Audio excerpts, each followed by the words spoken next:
The company is seeking state and local sales and use tax in an amount not to exceed $1,822,657, and mortgage recording tax in the approximate amount of $225,000. It also authorizes the execution and delivery of the agency agreement, which is attached to your resolution, which, as you know, governs the relationship between the company and the agency between the time you undertake the project and the time they actually close on the benefits. I think that's it. Great, thank you. You're welcome. I would also note Tim Lynn, as counsel to the applicant, is here if anyone has any further questions. If there are no further questions, is there a motion to approve the resolution? Make a motion. Motion made by Ricky. Is there a second? Second. Give it to Second. Steve. Second by Steve. Any further comments? All in favor, please say aye. Aye. Opposed, abstention, motion carries. Next you. item, Sue. The next item in the agenda for the Chimes project is the pilot resolution. I was remiss in noting with respect when I did the inducement resolution that this project has a total cost of approximately $46,250,000, just for the record. So the next resolution is the pilot resolution. This is a request for a payment in lieu of tax agreement that conforms with the agency's UTEP. It is the request for a 15-year abatement schedule. You will note in the resolution and in your schedule that we have built in a 2-year construction period, which is something that we have been doing and has been requested by the company. I will note that the company will continue to pay the same property tax as it's paying today, and that is set forth in the schedule. The abatement that they will receive will apply solely to the improvements that they make to the property. Thank you. You're welcome. Questions or comments? Is there a motion? Make a motion. Motion made by Ricky, second. Go ahead, Steve. Second. Second by Steve. Last call for comments. All in favor, please say aye. Aye. Opposed, abstention, motion carries. Thank you. The last resolution in your agenda with respect to this project is the final approving resolution. This resolution authorizes the executive director, the chair, or the vice chair to execute and deliver all of the necessary documents to confer the financial assistance that's been approved for this project, and to work with the company to complete the closing. Thank you. Questions, comments, concerns? Motion. Make a motion. Ricky. Motion made by Ricky, second Steve. All in favor, please say aye. Aye. Opposed, abstention, motion carries. Thank you very much. Congratulations, Chimes project. Thank you, Tim. May I just ask council one question? Sure. Tim? Tim, do you have a sense of timing relative to closing?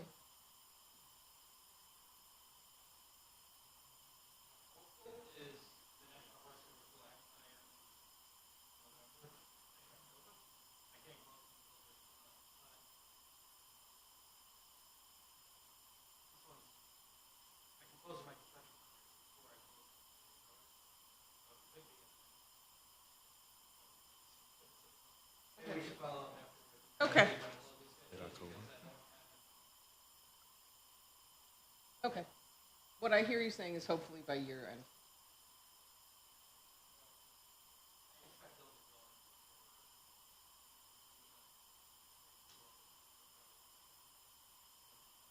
Okay. Thank you.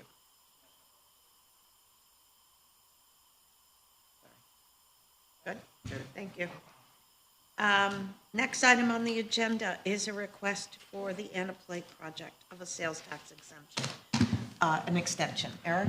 Correct. Good morning, everyone. So the request before you today is from Anaplate LLC. As the board may recall, this is a project that the agency approved in 2023 involving about approximately a 22,000 square foot expansion to Anaplate, which has been a longstanding employer and plating company in the lakefront neighborhood, particularly around Hiawatha Boulevard and Pulaski Street. The project has been ongoing, making tremendous progress, and approximately 92% of the project is overall complete. As they have been working through the timeline of the project and construction, one of the pieces of the sales tax exemption that was approved by the board involves purchasing furniture, fixtures, and equipment, or FF&E.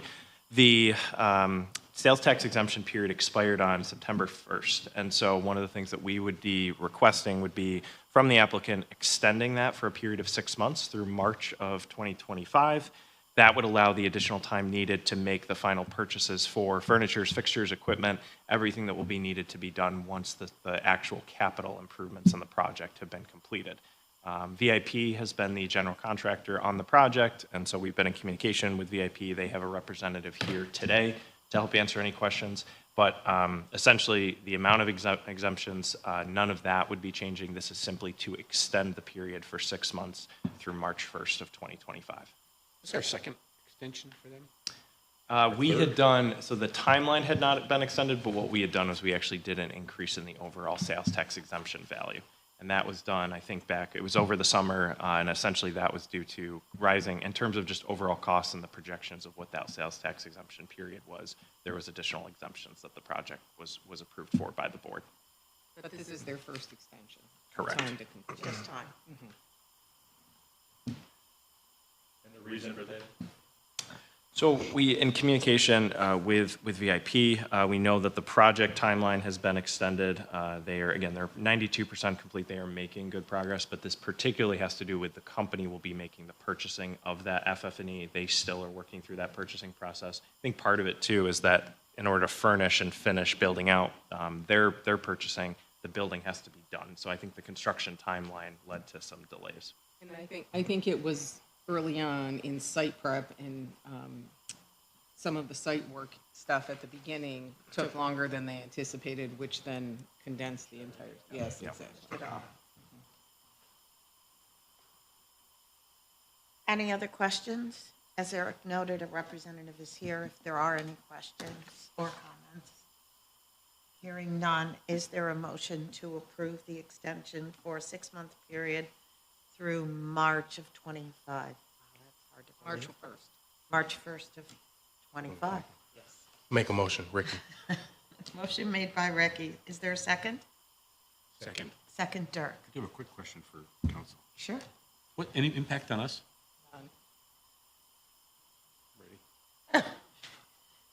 Last call for comments or questions. All in favor, please say aye. Aye. Opposed, abstention, motion carries. Thank you very much. Next item on the agenda is an approval of a resolution authorizing a public hearing for the, well, we call it Gateway Project. Eric, Yes. GW is how it's officially listed. Yeah. So the request before us today is simply to authorize the public hearing for a new project that has submitted an application for consideration by the agency. This is, as Kathy just alluded to, known as technically the Gateway Project, but GW Syracuse LLC is the formal applicant entity. This is a project that would be at the corner of Almond Street and East Fayette Street, really just adjacent to the existing I-81 viaduct. It's approximately an 8-story, 291-unit multifamily mixed-use project. So it does incorporate ground-level retail and commercial space, so approximately 6,000 square feet. The project, because of those 291 units, does require a portion of affordable housing to be built into the project, which the project is planning to incorporate at that 12% threshold. So 12% of those units will be affordable out of the 291. And the project also involves a re-subdivision and combination of multiple lots that have been secured by the applicant. The project has been working through site plan review and with city zoning and has been able to secure those necessary approvals. The project is now becoming before the IDA in order to consider for sales tax exemption for mortgage recording, and then also would be requesting a pilot for consideration by the agency as well. So this would be a project that we would plan to, if the board authorizes the public hearing, we would certainly have that public hearing and have a full presentation on the project and make sure the board is able to raise questions. But essentially, the overview of that project is going to be 291 units. Approximately 35 of those will be affordable per the city zoning code. And the project does also involve brownfield remediation. The applicant is currently going through the brownfield cleanup process through the New York State DEC. And there's one of the parcels involves a former gas station and auto repair use. So there is some soil remediation and site work that would need to be done as part of that project. And lastly, the project is also going for brownfield tax credits because of that site contamination. So but a significant redevelopment, particularly as we look at the future of the Almond Street corridor and incorporating the redevelopment of IDU1. This is, I would say, one of the first projects that is a significant development on that corridor. Having a difficult time visualizing where. So it's a block north of the Round Holiday Inn parking lot, So is it where the Dunkin' Donuts is? across the Across street. Across the street. Got it. So it's Near the new old gas Texas. station Got it. that used to be there? Yes. It's still there.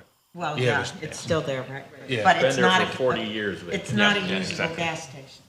So if you're Got going into the parking lot, garage, it's right behind it. Here's the garage, and here's the That's good for that. The area, lot. actually, that foot. So they're not, It's the and my full understanding of lot. this is Exo Taco and the church still standing? Yes. Yes. So those are So they're separate. gonna frame it around like a, Yes, and one of the elements too is that the project was required to undergo a review by the Landmark Preservation Board. The Landmark Preservation Board was able to weigh in and provide feedback. That then led to a reduction overall in terms of the height surrounding those two buildings, where Exo Taco is and where the AME Zion Church property is. So that ultimately was taken into consideration, which was required and considered by the Landmark Preservation Board. It did secure those necessary approvals. Public hearings were held as part of that process as well, and I know the applicant has been in communication with those two property owners. So they are separate tax parcels and separate from this project, but the building does envelope. Adjacent. Yeah, they're adjacent, so it does surround those properties. Eric, what about that car wash, the blue garage there next door to the church as well? Is that impacted? Ivory's? Yeah, yeah. Actually, yeah. I believe so, yes, because It's the already project gone? does involve demolition of multiple. Okay. Yeah, there are demolition of, I think, approximately 3 structures that will have to be cleared as part of the redevelopment. That would include the old auto garage that's been vacant for quite some time. And in general, I know we've discussed how many new units would be coming online in essentially the downtown area. Do you have an approximation that with this 291 included, how many more units that is? You're saying cumulatively? Cumulative, yeah. So we do have a pipeline forecast. It is, I mean, we are projecting in the coming years thousands of new units coming online. One of the goals that the city has set would be either under construction or planned 2,500 units by 2025. And so that's a goal and projection, and certainly the projects that we're discussing and evaluating would be part Yes. of our meeting that goal. Okay. Yes. Good. And then the only other thing I'll note too, I just didn't include in my summary, the project will include studio apartments as well as 1, 2, 3, and 4 bedroom A units as 4-bedroom well. in So there as there well, is, right? yeah, there is a mix, but it is a real wide range in terms of the unit makeup, unit mix, and in terms of the target. The applicant can speak to this further as we discuss the project, but they are looking for everything from young professionals, a wide range of people who would be looking at urban living. And the breakdown of that is in the resolution in your packet. I think we should have a public hearing. Okay. I'll take that as a motion. I'll second. And I'll take Ricky's second. Last call for comments. All in favor, please say aye. Aye. Opposed, abstentions. We will hear this application at our next public hearing, which is scheduled right now for, I believe, October 15th. Is that correct, Eric? There is a possibility that we may be moving that date, but we will advise everyone involved within the next week to, if it is to be moved, what the new date is. I would ask for a quick motion to go into executive session for the purposes of discussing disposition of property, possible disposition of property that the IDA currently owns. Make a motion. Thank you, Ricky. Is there a second? Second, Steve. Notify the audience that we'll not have any Thank other you. business. All in favor? Aye, yes. And for the purposes of those in attendance or listening, we will only come back here to adjourn. We will not take any further motions or action after we come back from our executive session.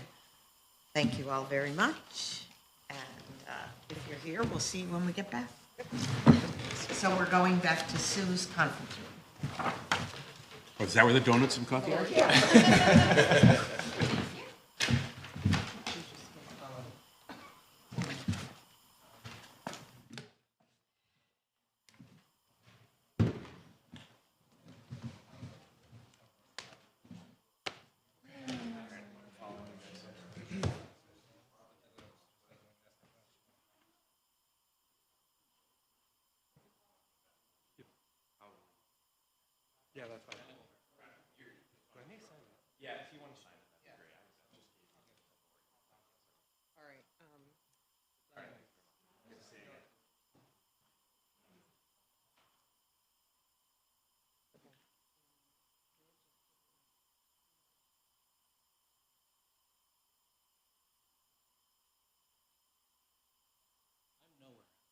Hopefully next week.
could still have a.